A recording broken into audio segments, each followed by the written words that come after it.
شروع اللہ کے نام سے جو بڑا مہربان نہایت رحم والا ہے۔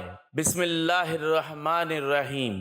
دولت نہ ملے تو چینل پر تھوک دینا، صرف جمعہ کے دن چلتے پھرتے یہ ایک تسبیح پڑھ کے دیکھ لینا، گھر کا بچہ بچہ کروڑ پتی بن جائے گا۔ محترم ناظرین، آج جمعہ والے دن میری بہنیں اور میرے بھائی اگر چاہتے ہیں کہ فوری طور پر ان کے حالات بدل جائیں، اگر چاہتے ہیں کہ ان کی زندگی میں پیسہ فوری طور پر آنا شروع ہو جائے، تو جمعے والے دن ایک وظیفہ چلتے پھرتے پڑھ لینا۔ یہ وظیفہ اتنا آسان ہے کہ آپ کو اس وظیفے کے لیے گھنٹوں کے لیے نہیں بیٹھنا، منٹوں کے لیے بھی نہیں بیٹھنا، 30 سیکنڈ کا وقت نکال لینا ہے اور 30 سیکنڈ کے اندر اندر میرے بتائے ہوئے طریقے سے آپ کو یہ وظیفہ پڑھ لینا ہے۔ زندگی بھر جھولیاں اٹھا کر دعائیں دو گے، آج آپ کو وہ مجرب تسبیح بتانے لگا ہوں۔ آپ لوگ جلدی مایوس ہو جاتے ہو، بالکل مایوس مت ہونا۔ جمعے والے دن چلتے پھرتے یہ چھوٹا سا وظیفہ پڑھ لینا، اپنی تمام حاجتوں کے لیے، پریشانیوں کے لیے۔ اگر آپ قرضوں میں ڈوب چکے ہو تو قرضوں کو فوراً ادا کرنے کے لیے آپ لوگ چلتے پھرتے کسی بھی وقت جمعہ والے دن اس وظیفے کو پڑھ لینا۔ میرے بھائیوں، میری بہنوں، ساری زندگی جھولیاں اٹھا اٹھا کر دعائیں دو گے، کہو گے کہ واقعی آپ کو کوئی مجرب وظیفہ بتایا تھا، صرف ایک جمعے کو پڑھ لو۔ ساری زندگی اگر آپ لوگ پریشانیوں میں ہو، تنگ دستی میں ہو، غربت میں ہو، فاقوں میں ہو، مفلسی میں ہو، گھر میں آپ کے جھگڑے لڑائیاں ہیں، میرے بھائیوں میری بہنوں، زندگی آپ کی گزر گئی، لیکن آپ نے دو پیسوں کا منہ کبھی ایک ساتھ نہیں دیکھا۔ کچھ پیسے آپ کے پاس معمولی سے آتے ہیں تو وہ آدھے مہینے میں ختم ہو جاتے ہیں۔ گھر میں برکت نہیں ہے، گھر میں پریشانیاں ہیں، جھگڑے ہیں، پیسوں کی تنگی کی وجہ سے۔ سب مسائل کی جو جڑ ہے وہ پیسہ ہے۔ سارے مسائل جو آپ کے گھر میں، آپ کی زندگی میں ہیں، وہ پیسوں کے نہ ہونے کی وجہ سے ہیں، کیونکہ اگر ہماری زندگی میں پیسہ نہ ہو، رزق نہ ہو، دولت نہ ہو تو ہماری زندگی میں کچھ بھی نہیں۔ آج کل کے دور میں پیسے کے بنا کچھ بھی نہیں ہے۔ جہاں ہم جائیں گے ہمیں صرف اور صرف پیسہ چاہیے۔ تو آج کا وظیفہ جو میں اپنے بہن بھائیوں کو بتانے لگا ہوں، اس عمل کو آپ جمعہ کے دن پڑھ لیں۔ آپ کسی بھی ملک میں ہو، دنیا کے کسی کونے میں ہو، آپ لوگ بیٹھ کر یہ ویڈیو دیکھ رہے ہو، ویڈیو ایک مرتبہ مکمل دیکھنا، کیونکہ ویڈیو آپ مکمل دیکھو گے نہیں، سمجھو گے نہیں تو وظیفہ پڑھو گے کیسے؟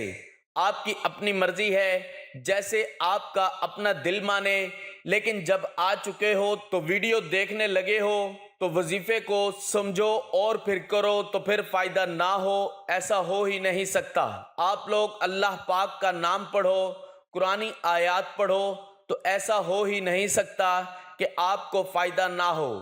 میں نے کئی لوگوں کو، سمجھ لو میں نے ہزاروں لوگوں کو وظائف بتائے ہوں گے، اور میرے پاس کئی لوگوں کے وظائف پڑھتے ہی ایسے ایسے میسیجز آتے ہیں کہ خوشخبری آ جاتی ہے کہ فوراً سے ہمارا فلاں کام بن گیا، ہمارا فلاں فلاں حاجت پوری ہو گئی، ہماری مرادیں پوری ہو گئیں، ہمارا قرض تھا وہ اتر گیا، ہمیں ذاتی مکان مل گیا۔ کئی لوگوں کو فوری طور پر اثر کر جاتے ہیں، اور کچھ لوگوں کی ایسی بندشیں ہوتی ہیں، ایسے ان کے مسائل آزمائشیں ہوتی ہیں ان پہ کہ ان کو کچھ مرتبہ وظائف پڑھنے پڑتے ہیں، تب جا کے اثر کرتا ہے۔ یہ میں نے خود دیکھا ہے کہ کچھ لوگوں کو ایک وظیفہ پڑھا فوراً اثر ہو گیا، اور کچھ لوگوں کو کچھ مرتبہ پڑھنا پڑتا ہے، لیکن آپ مایوس مت ہوں۔ اللہ کی مکمل کتاب قرآن حکیم بندوں کے لیے سکون کا باعث ہے، ہدایت کا سامان ہے، اور زندگی کے ہر موڑ پر انہیں امیدیں دلاتی ہے۔ اس لیے اسے سینے سے چمٹائے رکھنے، حرز جان بنائے رکھنے، پڑھنے پڑھانے اور زندگی میں اتارے رکھنے کی ضرورت ہے۔ ہمیں جب بھی بے چینی محسوس ہو، اللہ کا کلام پڑھیں، پریشانی کا سامنا ہو، کلام الہی کی تلاوت کریں، خوف و ہراس کا منظر ہو، ذکر خالق سے دل و زبان تر و تازہ کریں۔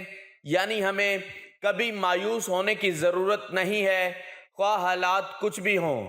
آخر ہمارا کوئی خالق ہے، وہ سب کچھ دیکھ اور سن رہا ہے، سب کی نگرانی کرنے والا ہے، سب کی حاجتیں پوری کرنے والا ہے، روزی روٹی سے لے کر زندگی کا ہر سامان مہیا کرنے والا ہے۔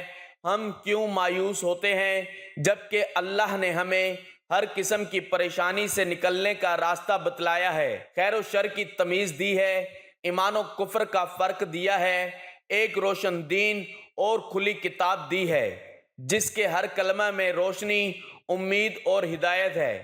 ممکن ہے دیگر مذاہب میں مایوسی کی تعلیم دی گئی ہو، مگر اسلام میں اس کو کوئی جگہ نہیں دی گئی، بلکہ مایوسی ایسا گناہ ہے جو کفر تک لے جاتا ہے اور بسا اوقات آدمی کافر بھی ہو جاتا ہے۔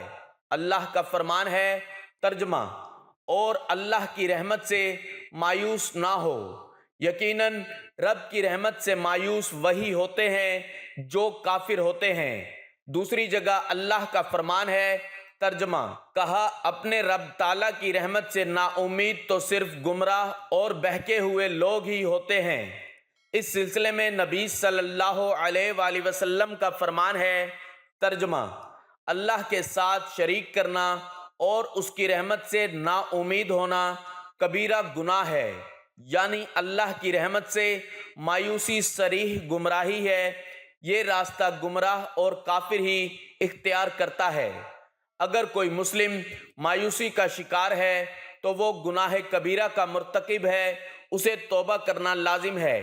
قرآن حکیم کا ورق ورق اور سطر سطر بندوں کے لیے راحت کا سامان ہے کوئی جو قرآن پڑھ کر اور سمجھ کر دیکھے، ہے کوئی جو اپنی بیماریوں کا علاج اس کتاب میں تلاش کرے۔ تاریخ گواہ ہے، جس نے بھی قرآن کو اپنی زندگی کا حصہ بنایا، اس کے حصے میں کامیابی ہی کامیابی آئی۔ آپ بھی کامیاب ہونا چاہتے ہیں تو کتاب اللہ کو اپنا ساتھی بنائیں، اسے غور و فکر سے پڑھیں، اس پر عمل کریں اور اس کی طرف قوم مسلم و غیر مسلم کو بلائیں۔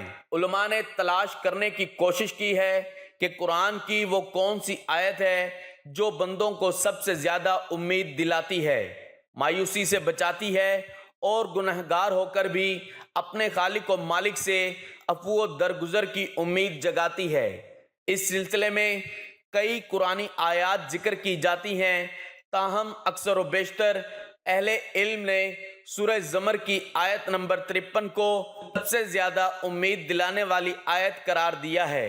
اللہ کا فرمان ہے، ترجمہ، میری جانب سے کہہ دو کہ اے میرے بندو، جنہوں نے اپنی جانوں پر زیادتی کی ہے، تم اللہ کی رحمت سے نا امید نہ جاؤ، بالیقین اللہ تعالیٰ سارے گناہوں کو بخش دیتا ہے، واقعی وہ بڑی بخشش بڑی رحمت والا ہے۔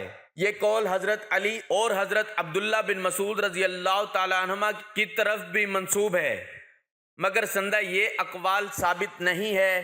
جب ہم مذکورہ آیت کی شان نزول تلاش کرتے ہیں تو صحیح بخاری میں حضرت ابن عباس رضی اللہ تعالیٰ عنہ سے مروی یہ روایت ملتی ہے کہ ترجمہ، مشرکین میں سے کچھ لوگوں نے بہت خون ناحق بہائے تھے اور بکثرت زنا کرتے رہے تھے۔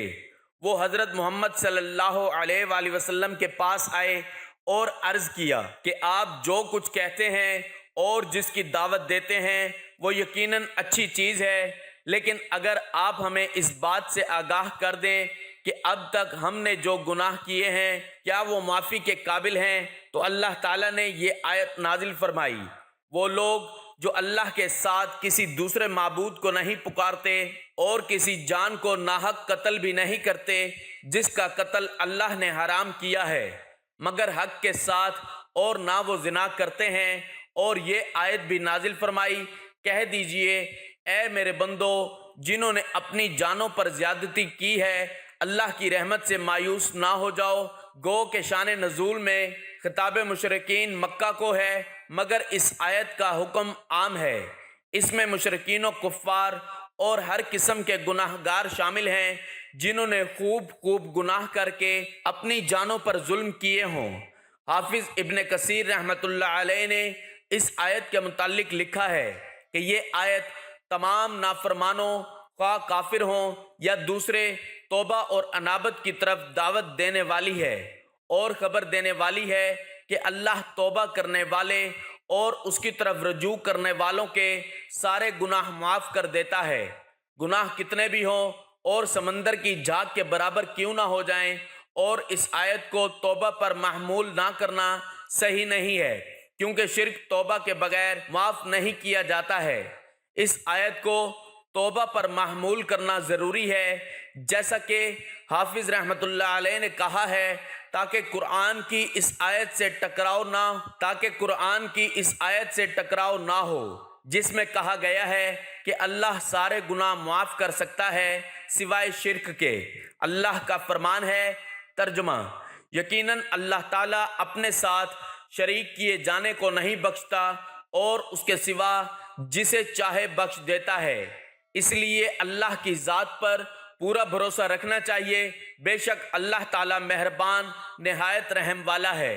اللہ پاک کی ذات پہ یقین کرتے ہوئے آپ کو آج کا وظیفہ پڑھنا ہے، اور آج کا یہ وظیفہ ایسا وظیفہ ہے، جمعہ کے دن کا یہ وظیفہ پڑھنے والا یا پڑھنے والی میری بہنیں، میں نے جس کو بتایا اس میں سے 90% لوگوں کو فائدہ ہوا۔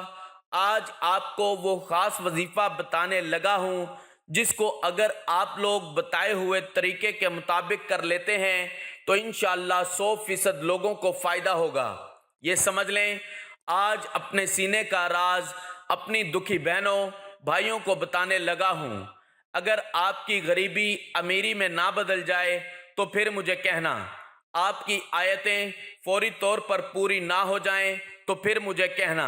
انشاءاللہ اللہ پاک نے چاہا تو جو مراد ہوگی، جو حاجت ہوگی، جو پریشانی ہوگی، فوری طور پر وہ پوری ہو جائے گی انشاءاللہ۔ اور بڑی آپ کی مشکلات ہوں گی، قرضوں میں ڈوب چکے ہو، بیماریاں ہیں، گھر میں جھگڑے ہیں، انشاءاللہ جو بھی پریشانی ہے وہ بھی ختم ہو جائے گی اللہ پاک کے حکم سے۔ اب میرے بھائیوں، میری بہنوں، اس وظیفے کو جمعے کے دن آپ کو پڑھنا ہے۔ میں پہلے بتا چکا ہوں، ویڈیو پہ بھی آپ نے دیکھ لیا ہے کہ جمعہ کے دن کا یہ وظیفہ ہے۔ آپ لوگ چاہے دنیا کے جس کونے میں ہو، کسی بھی ملک میں ہو، آپ جمعہ والے دن، جب آپ کے ملک میں جمعہ کا دن ہو تو آپ لوگ چاہو تو کسی وقت کی نماز کے بعد بھی یہ وظیفہ پڑھ سکتے ہو کہ آپ لوگ فجر کے بعد پڑھ لو، ظہر کے بعد پڑھ لو، عصر، مغرب یا عشاء کی نماز کے بعد پڑھ لو، چاہو تو کسی وقت کی نماز کے بعد یہ وظیفہ پڑھ لو، جمعہ کے بعد پڑھ لو۔ اگر بھول جاؤ اور نہ پڑھ سکو تو جمعے والے دن چلتے پھرتے گھر میں ہو تو گھر میں پڑھ لو، دکان میں ہو تو پڑھ لو، آفس میں ہو تو پڑھ لو، جاب پر ہو، اسکول میں ہو، یونیورسٹی میں ہو، مسجد میں ہو، مدرسے میں ہو، جہاں کہیں جمعہ کے دن کو موجود ہوں، میرے بتائے ہوئے طریقے سے آپ لوگ یہ وظیفہ پڑھ لینا۔ اس وظیفے کے بارے میں آپ لوگوں کو پہلے ہی بتا چکا ہوں کہ یہ ایک ایسا وظیفہ ہے جو میرے بھائی بہن ان پڑھ ہیں، بالکل جن کو ایک لفظ بھی پڑھنا نہیں آتا، وہ میرے ساتھ پڑھ لیں، کیونکہ یہ اتنا آسان وظیفہ ہے اور اتنا مختصر سا جمعہ کا جو آپ کو بتانے لگا ہوں۔ میرے بھائیوں، میری بہنوں کا وقت ضرور لگ رہا ہے، لیکن آپ یقین کریں جب آپ لوگ اس عمل کو کرنے لگیں گے تو آپ کے بمشکل 30 سیکنڈ لگیں گے۔ 30 سیکنڈ میں انشاءاللہ آپ لوگ یہ وظیفہ پڑھ لیں گے۔ جمعہ کو صرف 30 سیکنڈ نکال کے یہ عمل کر لینا، ساری زندگی جھولیاں اٹھا کر دعائیں دو گے۔ آپ خود کہو گے کہ کیا وظیفہ آپ نے بتایا، راتوں رات ہماری زندگی بدل گئی۔ ناظرین، یہ وظیفہ آپ ہر جمعہ کو پڑھ سکتے ہو، ایک جمعہ پڑھو، اتنا فائدہ ہوگا انشاءاللہ کہ ہر جمعہ کو پڑھو گے، صرف جمعہ کے دن پڑھنا ہے، اور اس وظیفے کو میرے بھائیوں اور بہنوں کسی بھی وقت پڑھ لیں، وقت کی کوئی پابندی نہیں، کسی بھی وقت آپ لوگ کسی بھی جگہ پر پڑھ سکتے ہیں۔ سب سے پہلے آپ سکون سے بیٹھ جاؤ، اطمینان سے بیٹھ جانا۔ 30 سیکنڈ کا وظیفہ ہے، بھلے 1 منٹ لگ جائے، آپ 1 منٹ سمجھ لو یا 30 سیکنڈ میں وظیفہ پڑھ لو، لیکن 1 منٹ کے لیے الگ ہو جاؤ، سکون سے بیٹھ جاؤ، جلد بازی نہیں کرنی۔ آپ کو ایک دم سے کام کرتے ہوئے جلد بازی میں آپ کو یہ وظیفہ نہیں پڑھنا۔ جب وظیفہ ہی اتنا چھوٹا سا آسان سا ہے تو 30 سیکنڈ تو کوئی معمولی سی بات ہے، ہر بندہ نکال سکتا ہے۔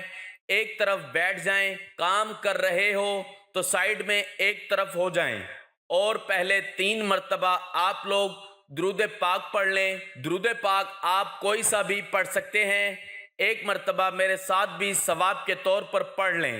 اللہم صلی علی محمد وعلی آل محمد کما صلیت علی ابراہیم وعلی آل ابراہیم انک حمید مجید۔ اللہم بارک علی محمد وعلی آل محمد کما بارکت علی ابراہیم وعلی آل ابراہیم انک حمید مجید۔ ناظرین، پورا عمل آپ کو ایک ساتھ کرنا ہے۔ یہ 30 سیکنڈ کا وظیفہ بتاؤں گا۔ پہلے نمبر پر جو وظیفہ پڑھنا ہے وہ ہے حسبنا اللہ و نعم الوکیل، نعم المولا و نعم النصیر۔ اس کی ایک تسبیح پڑھ لیں، اس کے فوراً بعد 41 مرتبہ یا رحیم پڑھنا ہے۔ یہ وظائف ہیں۔ اس کے بعد یا اللہ یا اللہ یا اللہ پڑھ لیں، اس کو آپ 31 مرتبہ پڑھ لیں، اور اس کے بعد آپ کو کرنا کیا ہے، فوراً آپ کو درود پاک پڑھنا ہے، جو درود پاک آپ نے وظیفہ شروع کرتے پڑھا تھا۔ اس کے بعد اپنے دونوں ہاتھوں پہ دم کر کے اپنے چہرے پر، اپنے سینے پر پھیر لیں، یہ عمل کر لیں، اور آخر میں اللہ پاک سے اپنی حاجتوں کے لیے، اپنی پریشانیوں کے لیے دعا مانگ لیں۔ میرے بھائیوں اور بہنوں، میں اللہ پاک سے دعا کرتا ہوں، آپ نے آمین کہتے جانا ہے۔ یا اللہ سب کی پریشانیوں کو دور کر دے، ہماری حاجتوں کو پورا کر دے۔ میرے مولا ہمیں غیب سے رزق اور دولت عطا فرما دے۔ میرے پیارے اللہ پاک ہمارے تمام گناہوں کو معاف کر دے۔ میرے مولا ہمیں 5 وقت کا نمازی بنا دے۔ میرے اللہ ہماری غریبی کو امیری میں بدل دے۔ میرے مولا ہمیں قرضوں سے نجات فرما۔ میرے مولا ہمیں نیک اور صالح اولاد عطا فرما۔ مولا ہماری خطاؤں کو معاف فرما دے۔ میرے مولا جہاں جہاں مسلمانوں پر ظلم و ستم ہو رہا ہے وہاں پر اپنی غیبی مدد فرما دے۔ میرے بھائیوں، میری بہنوں، آپ لوگ آمین ضرور کہہ دیجئے گا، کیا پتہ کسی ایک بھائی کی آمین سے کسی کی زندگی بدل جائے گی۔ ناظرین، گزارش ہے کہ اللہ تعالیٰ کے 99 ناموں میں سے کوئی ایک نام کمنٹ میں لکھ کر ضرور شیئر کریں۔ اللہ ہم سب کا حامی و ناصر ہو، آمین۔